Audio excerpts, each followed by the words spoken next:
twakira porogaramu y'amagara usibirege sebo usibirege nyabo amazina nico butundi charity twataho porogaramu eji erugamba amagara gita no rastars zimwe na zimwe ukutira kwanza cyongera tuzetambera no yirukandira ngahi ubonero nubuha cyo cyakwasa kwanjibire tachikaba kiriki kugira ngo ubundo umuntu akabona hi wakwata ukubasa kurebeka ngo amagara gita twagatatra umabazi yo gunsa kwatuganira ahandwara ezikuraba umuhanda ogwenkari na mnonga ombachara istokwetanga UTIs beitu hata wainjira hekigambo chronic UTIs umshabo Dr. Kenneth Mpomuzibwe okurgaha Maz Specialized Hospital aho mu rembo rwambarira hari yakipira yowahikakipira jiro torebe ngaho opposite ujako naresimbe kirungi kiringwa cyandikireho Maz umuntu wetwine specialized doctors abwendo arazitari zimwe na zimwe so nwakusha kwana tuganirira ahandu areji kandi akatwereka aho ntine hendere bire chronic n'ikigambo cyo tushabona inzira aje kwana tushoborera umurembe rwitu orunyankore beitu nibaru kusiyo program ndicho butonje charity kandi abakutamusente kugira ngo program eje gumeho nabakazire health products ebikumya byabo mbinywire kandi mucenge birungi byabyo iwari kutumanya gambira aho ndijo ubundi twena tukatira tukatamberwa tukatsigaza amagara marungi beryo maduka gona umwihanga kandi nebyakasente kaceri 10 cyarengaho obeno manyankaza mu consultations. Anyways, kanyakire Dr. Kenneth Mpomuzibwe yongera kutoyanjura nabanyuma turebe chronic UTIs. Dr. twakwakira ninye nakira amazina once again Dr. Mpomuzibwe Kenneth kuruga Maz Specialized Hospital mu rembo rwambara tushungine na Lakeview Hotel ninga opposite Lakeview Hotel a farmhouse kandi nterezo buherezo specialized in all forms ENT, gynecology, pediatrics, surgery, orthopedics na nebindi kandi nashimirwa munongo murundo rwa kabiri especially kora program na niwe Sister Charity abyamagara kwegesa abanyihanga kandi tukorabira TV West empukahona nashimirwa munonga abakutureba mutijamatu murukize kandi ekinkiza kuyamba amagara gani mwe bari munonga. Okay, chronic ni UTI shabangu tushoborokerwe byombi then tubone kushumaje. Okay. Chronic ni kigambo cyo rujungu. Chronic ntimayise ekintu cyo wire bwinji. If we say acute ni ekintu cyo wire buce, chronic ni ekintu cyo wire bwinji. Ninga shendwara twaja mu chronic disease nendwara rero emazuro wire bwinje kuremireho. So izoberi ntizagamba ahandwara ya urinary tract infection ningashi obukoko bwo mukahago ningo bwo mukazi especially ntwenda gamba abakazi abo kwa no ba complaining kutube ntukora statistics tukora research twareba ngo numbers ezikwijanze gamba ngo ubukoko bwo mukahago ningashi endwara zo mukazi zo kwiyagura no kushasha zibaremireho twashanga bingi bari abakazi so twateka ngo we should address the issue tubagambira abwenje gendwara ne baremeraho kandi bamanye ko baragetantare no ko baragitambire so chronic urinary tract infection no kugera omurujumba jangu wagira infection ningo kagera ubukoko mu kahago ninga shombo kazokwe ukagera yo ukoko emirunderengere biro mu mezi mukaga niyo definition ya chronic omezi mukaga ninga shemirunderengere shato mwaka so washanga ngo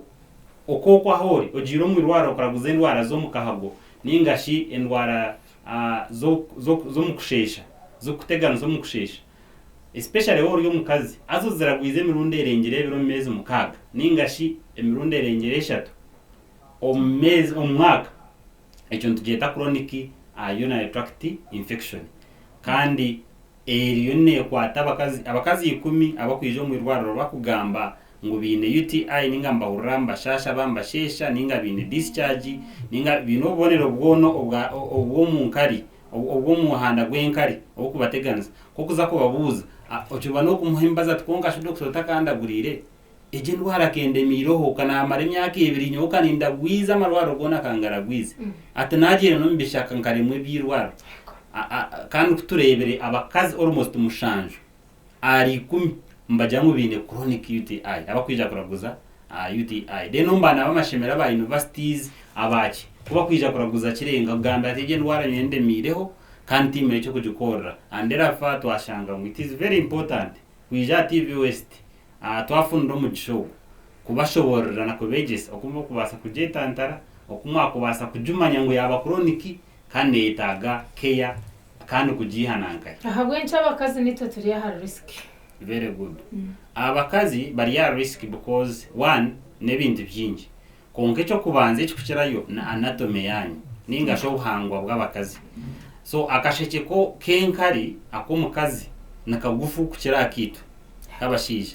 omukazi aine 3 cm kuka 5 cm oburingwa bw'akasheke kenkari ninga iresura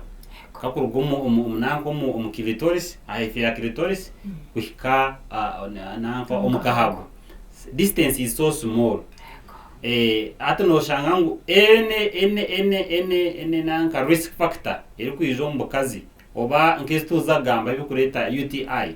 chona ekikubaho mushija yaza kuchifuna uko mushija oburingo bwo bushija bwe kurugamu no bwo bushija kuhikomukahago ni abinji bine more than 16 cm. So you can imagine times inga 3 ninga 4 sometimes I mean ja kwamba bine za 18 so ubuhango bwe n'ekintu kimwe echa kabiri changes z'abakazi ni nyingi abakazi numba umbere gwanyu nguba too much affected by hormones nicho cyo kurebera mu ko wirozo mu micwe ko mbwirorgamo then atezo changes in hormones especially hormone bakwita estrogen ejeje hormone neteganisa ki ninga shendeje kambiri ebakwita estrogen neteganisa munongo mbere gw'abakazi haza yoke kuba necendera ninga netunguka eba nehindura ekibakwita pH ninga shi obuhangwa w'omukazi omukazi twinemu some acidic yes ati estrogen ejo nejena nekahindura hatoshanga kekahindura mu kwa nozo micwe urukurugamu hatoshanga izo changes za kuletera UTI zajereza environment yobukoko kurura because we have something called normal flora ninga shi obukoko obukutura omukazi or normal yes mutuyamba ku maintaining ejo pH konga kubukushanga habaho empinduka mpango omumitwe yitu hatoshanga either stress induced ninga shina hatoshanga bwakura munonga bwaba infectious bwatutura nicho cyo kurebera omukazi nasabye ati nyoka antaza toilet zetahuni kanyine yanje y'omuntu konga kendemiro echo it can be one of the factors ushange hormones ze nzihinduka ekindi abakazi noreba naturally there is a vaginal fluid istini twabashija wamara kusaramuka ninga shi bakakusaka musaizinga it is rare eri tukubana nka ekitukubana producing under the purpose no shanga ngo hati cyagenda konka abakazi there is always a vaginal fluid eri ku maintaining obukazi and therefore heteroampeiosia and therefore it risks women to do what to have chronic infection inga recurrent infections at times so ndicho kurebera omukazi nyoni mbasa kumara ibiro bishatunta nabiri mbere kwenunjira ko omukazi nasa kumura kubi yamara ekiro cyumwe cyo nkata nabiri ninga 6 hours and therefore that is naturally one of the risk factors ebikuletera abakazi baje bata bafuna necha kabiri openness yes women are open the vaginal opening is what is open and therefore ejo openness neretera risk of anything so you might say if you kutayira maho especially if you are open water jire clean or underwears you can easily get what ninga shwajwara ine dirty underwear ukajigaruka munkaba kazokushanga nguti afuna ability yo kwesyaho enough nickers no shanga ko sanke mubundi yarga kujozya takomere na ndajigarukamu it can infect so abakazi bine very many factors contributing to ebikwasa kuletera abafuna UTI compared to us what kana nekindi anatomy ejo nebaletera baraka kurura obubonero kichokorera abakazi mbaraka kwijo mwirwaro compared to us hati obukoko for example bwatambra less than 5 cm mbaraka kukomuka hawo so Nyuma na noraka shenge. kuchfura konkito kuza kutambara 18 ushange nkari yaguma nebutera nko mushija ari kunywa munonga miza ari kushesha munonga yenda na njo cyo kurebera abashija bingi mba complain yangu tubini infection omukazi yana complaining ajangwe iyo ni urukugireta kumbe omukazi narakajuru mushija takazata no mani yo kubaziresera ngo shanga so most of those factors nziretera abakazi bagira ubonero bwa UTI kandi na chronicity depends on all those factors. Okay. Hato ihire hito kugira ngo buhangwa bwitu nebindi bintu cye bitwetorire ebya kubasa kwabira risk okuraka kuturetera ubwo bwoko bwatwijaho. Of course obuhango bwe na uko twabugambaho twagamba imyanya etabwe nire. For example that openness y'obuhango bwanyu noshanga waza toilet nyo hata naemera nashesha nenka no byafutaraka tekangarukira kongati yo kokushesha ori hi nenkari orota especially ushanga mwenkari yataraka yagaruka omukazi hata kigaruka omukazi hariya yatera ushanga omwaro hayashesha wenkari muki infection bugaraka that one can cause it. Yes. Ekyakabiri ngo kutwagamba hygiene wotabire very good hygienic ukashanga no hindura your underwears kandi ukashanga no nabe mirunderengere nkebero mu izoba obyo mukazi njanye mesa ngo the risk is high. Ekyakabiri abecho bakweta omukunaba nicyo twantweta abana bato abakufuna UTIs especially actually to in a very chronic UTIs in children nowadays that is alarming. Abana ba primary abana myaka mukaga mushanju bo gushiki bine UTIs takuchira ekikuchira kugireta no nenaba yabo okunaba organiza omisho because no reva the distance is a very actually the narrowest almost umubiri gwitu between the opening yobukazi na ayitushoboreza hariho a small gap like a thread and therefore abana bato babiki batakumanya kunaba mbaza kunaba kweshura baiza kuzomutoyi bagarro misho is very dangerous hata basige obibinkahi obi basiga ombukazi nekindi because of that narrowness anatomy yani contributing ikintu cyango ningo buhango bwanyu that narrowness cyaje mayisa no wakweshura je konkuka there is a chance kugira ngo there can be movement ya yobi ninga shoyo bukokoba especially E. coli mbacha kuweta haro nanka strain ya bacteria mbajeta E. coli eriyo mu stomach mu intestine zito haza abakazi nekira crossinga aka huzi ninga ka bridge erga omu rectum etaho mu vagina and it is a very big problem and therefore omukunaba kw'abakazi mwino kwengarejinga abana bate especially ma kutureba TV West kugira ngo abana bato bino kunaba bagaraza bino kweshura bagaraze nyuma kugira ngo batareto bibi omisho. It is one of the major causes. Then ekyakabiri multiple sexual partners washanga watanche futerana ukashanga ngo orurengo rwa 18 and above ninga shi abatanche kuzo mukwete mukwegita it is very risky wo ino muntu arenjero because nchanye mayisanguka nanka karazo wananka yayo infection yagitwaro wa B so no wasa kujitransferinga ne yaba sexually transmitted aho ne yaba UTI ne yaba sexually transmitted. So sexually transmitted are different from UTI. UTI is inji tizukuba transfer tizukwija because of sexual act yes act no nzija abwindebera yitu ne nkora yitu na nokutukutura konka sexually transmitted nzira bumukuterana atinka wanja ngo ine syphilis wanja ngo ine gonorrhea tokanja ngo jihatoyi. It is rare, it usually comes in most cases. Kajabirana na UTI umshaka akajira kuyafura kakatwara mundijo mtayiwa common nje kinagambira ngo nanka another factor mwe risk factor ne asakobete nimbasa kutera nabakazi bana batajini mbere kujibaturuza konga in case hari muje jini nimbasa kujituruza bayaba batajini so nayo is a very big risk factor apart from the anatomy that causes nanga then hygiene of more causes hygiene okwerebera njanje mayisango every morning usheme kwa no jwara underpant insya ningashi eyogize egoriri and actually we have to encourage kujanga abakazi bagomba gore nabashija bagore underpants zabo zome bazigore baje bata bawene kujijwara then no mwazi owija waheza kuruga murumo ugaruko yoge waheza koga ugaruko teke mensya utajwara iwo zota and it's very common to men. We are lack of our anatomy otherwise abashija mbagariza mu what underwears and box kandi it's a very dangerous act kushanga ngo ine box ibiri ninge mushime ngo ine at least 8 to 10 at least bazigore baziteka ugumeno jirota no hindura kandi babakazi bashimba kwa bine very many ni kazi cyatugamba ngo bazigorere bahi kuzigorora mukosa kuzigorora wotine mukundwa no yegorera it is a very small act. Another risk factor ni immunosuppression ningasho umuntu kuba ine amagara make amanu make umubiri gwe amanu gacenga immunosuppression yecara kureta ibintu byinshi konga commonly chronic diseases nk'abantu abine diabetes abantu abine HIV for long time abantu abine cancer diseases abarya ari nanka chemotherapy ababo embiri yabo neje kwa manu go kurwanisa ki kurwanisa ubukoko oshanga baza risk yo kufuna chronic ninga UTI ekindi n'abantu abaragitungiro they have a risk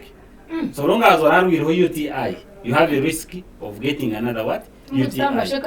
newa mu ongaje manisangwa yo wajihire it can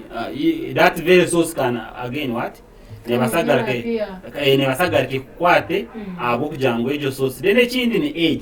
age abantu abakuru especially abakazi abariyo menopause twareba mu menopause kuko menopause barera kuzomico wakurera kuzomico levels za estrogen hormone ninga shintegeka mubire kweta estrogen echendera kandi ke kuchendera what happens nanka pH ninga shikuria acidity hinduka hatoshanga yabanka alkaline hatoshanga microflora ninga shi obukoko byotura murebe robokazi baba bwinshi hatubagurwaza UTI environment yahindura yagwicaza kukura munonga such things mbyongera risk kana no kurya kubi for example okurya kubi na nangwe chikuchirayo yes because no kwa man for example utakurya in time ninga shoro kurya only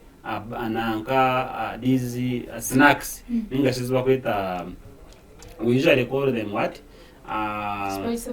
spiced foods. There is another name that we call it junk foods. Thank you so much. Junk foods okashanga umuntu wetakalya gakintu cyoro nacho njema nzango ebyo kutomo biriti bitiro kwamani just migusa ongato kufuna mana ndera fa omirwa ngo gutine mani ebe bintu byona koko combine ngo shanga bine risk ningashi factors oshanga byaretera omuntu yaza risk dene kinde cyamuhero kikwenda kushembayo ekikweba abantu kandi ecyorobi nango ne bibiri ecyo kubanza namizi okunywa mizi gakumara kushanga ngo ndo emphasizing ngo nywere tazi shatede itayisha kandi umtekana sa program tuzigumirinye bukozo mgaisha wimuka amizi gagumirinye kare nywaga agafutagata grasem kizirikesha inanywa ndije chikopo tichaba 1 liter zaka shamjandra kuryaho nywe kindi shamunani uza kugiroto kusya shahi shatuze chiro kuza kubyama riti shatuno wajota andera fa what does it help you nchukuyambe sigo kozya insugo okozya nakahago okashesha munonga dena kinta kwenda kwebwayo risk factor ninge chikureta UTI munonga kandi chabantu batakumanya no kusubenkari umtekanza programu no wakwa nokora program nkeji okahurira nkekari yaba serious immediately orondo ko arajemereze oshaborsa ogendo sheshi oshabakarango abana bishemero nukoko ninyenkari jinga bashomesa bakutureba ngo mwikiriza abana bishemero lesson yaba ningwa mbahe break babanze baze kushesha when you retain urine for long time no creating na iba kwetanka nanka umwanya ogoboko ko bukuramo because ndatu inoko ko bukurebera system yitu so kukikamwatera ama for long time atuburetera bwakura because toriyo to kubushoza tuwa kurebera wakushesha no cyakora ngo urukushasha because inkari yonka yatanga kwosya ki era acidic bit yatanga kwosya akashuka kachi andera fa waguma no chikora nakashwako katanga kubabu numu so no factor ya manu kujango tabyama okajoti nyokandi ne pakomuka sheshi please yomuka osheshe oyetambere insigo zawe na UTI you know what changes those are some of many factors that can cause what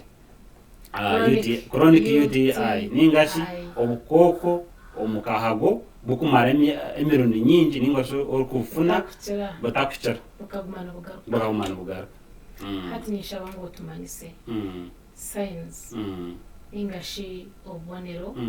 over physical no physical signs and symptoms ezikoreka mazima this is a chronic UTI abakutureba TV West once again nimbasima kugira ngo agumza mu mutureba mu kutukuratira kandi mukwega kandi mugende mwegese n'ababataro nyenda gamba obubonero bwa chronic UTI ningashi obubonero bwo kuboyine obwo kumanyira hungu endware giyo erukure yokushesha ne egumize mekuremiyo kumara obwire bwinje especially twajangu wamara nayo emyezi mukago karawagize n'imirundi ebyo ninga emirundi erengeresha umwaka no ine chronic UTI akokubanza no kushasha rukushesha eba kweta disuri umurumo rwitu orwechisha okiza kushesha kahurenkari yakosi. It is very common chakuba ho abo kugira ngo gisubire, that is different onga kugira ngo rukushesha no wakuta gisubire wajirota wajihora. Icya kabiri no kushesha munonga to ine shukari ngoza babire ba shukari na nezi harindware zikweta na nembaze mo ryambazi nkaiba kweta diuretics ninga shembaze kweta washesha munonga nayo ne leta washesha munonga onga to jiro to ine shukari kanora no shesha munonga washesha wawastamaho wirukanje wawashitama ora ochikayo kando shishaka karakachi ogaruka ija kwa na nabato ako nakabonero nangwa bato abagingamba abagamba kongo buto munonga mbo atakukoza breastfeeding can cause it. That one is not a problem. Okay. Ekindi ne discharge kura harga yo either discharge ebintu bikwera ninga bya yellow ninga bya green because different causes za UTI bacteria takushana ninga fungi ninga virus nziretera discharge yahino kujir ati trichomonas no changare tambia green ushanga gonorrhea tamu yellow discharge ushanga candida whitish discharge warango rete bintu bikwera urukweyagura candida. So okuleta discharge is another what kabonero akandi kabonero wasa kuleta makashagama. For example nka kahaguka kana ka extending amnong harmu bwa blood vessels zo kwasa kurekura makashagama ninga shensugo zashasha akuwa infection yaba chronic ne basakuzo umunsuge zirwazi atakatimba kensugo eshagama teshimiye kurabamu nakachemu nonga tekukwikiza red blood cells kurabamu. So jumaisa sometimes infection yazo umunsugo kafuna nephritis ninga choko okuzimba kwa katimba hata nkaza na bihengere na nketa nkakorabamo usanga utanga kufuna issues with what ora makashaga mu ngari ninge ngari yawe ora haza mukakashaga it happens chronic UTI. So ntujiragurra kandi ntujiragurro mihandeje icyo kubanza tumanya ngo jine kurabero mu kuchebera oyiroho history wagamba ntukuchebera tuine machines ninga irwa marwaro gona gar standard gine machines labs nungi ezikuchebera enkari kokweza kuchebera enkari oreba which type of infection erumu deno gamba bacteria virus ninga fungi because they are different strains ezikureta UTI ninga chronic UTI. Deno cheza kujumanya hati mumuhereze mbazi konka you can do other tests, for example scan atinga hivetu ino scan nungi munonga no kuchebera atoreba ngu akahago kawe kinemo buzu either ka kinemu akashuka ko kuzimba ibakweta cystitis resulting from UTI ningashi obukoko bwenyino basa kubureba mu munkari bukutambura buti askana aho aka TV akakutukora. Then no basa kureba ensugo ogumize mu chebere ensugo naka TV yakoreba ensugo sometimes UTI kakumara obwire bwingi oshanga yashishe ensugo atoreba n'ensugo ziriyo nzufu no buzu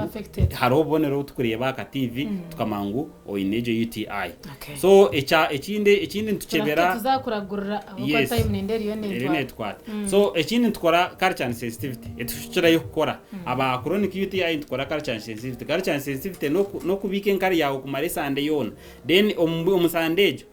tukuza ubukoko bukaba burimo tumanyana ubuha dene cya kabiri kakura kamera amahembe kakura bukora buceza kukora tubuteka hemba zitakushana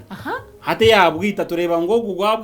ugwabwita gwaremwa tubwabwita bona kace chozeje mbazi rero tubaniyo twakoesa tukora gurejo endwara ukira ikindi tukora vaginal swab cervical swab so tuteka yakantu tuyihayo akapamba tuyihayo ubukoko orwizizi ningo discharge then ejo fluid then tujikarcharinga tumanyo ubukoko nubuha ubemba kuteganisa na nambazi cyero kubwita so bena bwire mbazereho kandi n'umuntu nakiraye ndakira kimwe competition UTI necerera kimwe wakora tara hygiene ukakora tara ebashaho bagambire ukamere mbaze kito ubukoko bwe bukakira kandi mbazi gambo chronic kitakatkanga chronic kitakabakakonka mucumanye icuma rakimanyere no kudifishide ukamanya ngo neyakire kace ninga nayo bwire bwinji because chronic kimwine kucumanyira neje shisha byinji later in the mix complications zine basakurete insugo zafa ne basakuretera nankota ofumbo bwafa twarangu ne itamaka kandi kutera natena kurgaho kai ne basakuretera nanka wija developinga nanka some types of cancers because yagumanerete ebirondo mu brada no basakugira brada cancers ninga vaginal issues vaginal cancers nazo zikanyire abwa abantu kuraguro bwire bwinji dene kintu basakugira resistance actually region topic gwange kukora because isemiro ni nyingi that is very dangerous oshecho chokande cheri dangerous region topic of the day itukija ku discussing is very dangerous and a time bomb to our country and to the whole world ekibakweta bacterial resistance mwenu abantu abine ndwara itwa discussing ahwejo mukimanye ngo netambirwa kandi netambirwa waza omarwaro aga amarungi kandi agine doctors barungi bakakuyambaje kuceberaje bakakwesa obukugubwabo bwona kurango bamanyangu nekakoko cyakaturanga kuteganisa kandi numbazi cyo gukita wakimanya no waheza abakutereba na nienda kubasibura ni Insigarani Dr. Mpumuzibe Kenneth specialized Maz specialized hospital kandi nambanje Yesu munuzuro mushanju 5 Bernina ananemwe nkaganina ningashi no wasakurabira Airtel 0 chenana ni 3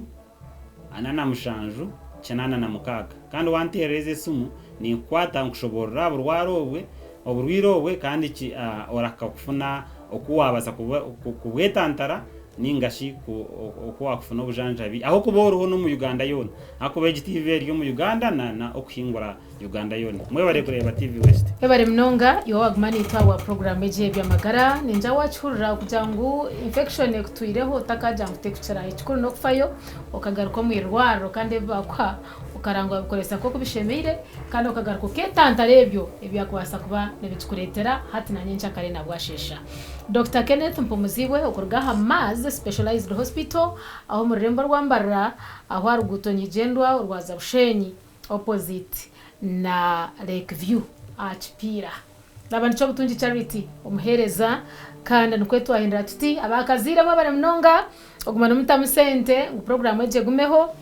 kandi byo kunywa byanyu nitubyesimisa abo kwa bitukozireje kandi wataka bukorise nifutero muranga ngo bikorese biriyo maduka gona omwihanga twahenderaha tureba no kwanza rwo kwija murare kurungi